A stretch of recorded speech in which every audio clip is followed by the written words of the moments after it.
সবাইকে জানাই শুভ দোল উৎসব। জানি অনেকটা দেরি হয়ে গেছে তোমার সাথে এই ভিডিওটা শেয়ার করার জন্য, কিন্তু কিছু করার নেই, গতকাল চলে গেছে। তো সকালবেলা উঠে দেখি বাবার মাথা থেকে মানে মুখ অবধি, মোটামুটি কাঁধ অবধি পুরো একেবারে রঙে রঙ, এটা একটু কম আছে।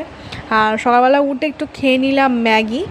আর ম্যাগি খেতে একটুখানি বেলা হতেই, মানে সকাল থেকে একটু বেলা হতেই সঙ্গে সঙ্গে সব বাচ্চা কাচ্চারা মিলে আমাকে এরকম রং মাখিয়ে দিল। আর সবাই তারাও ভূত হয়েছিল, আর কি বলবো।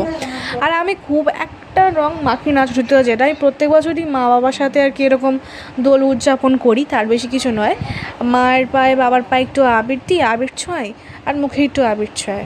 আর মা বাবা যদি আমাকে মাখায়, এইটুকুই। কখনো কখনো আমার বন্ধুরাও আসে। বেশি খুব একটা আমি মানে সব রং টং দিকে যাই না। এবার তারপর এই রং বাবার গায়ে মেখে টেকে দিয়ে তারপর আমি চলে যাই স্নান করতে। আর স্নান করে এসে দেখি আমার কপালে তখনও রং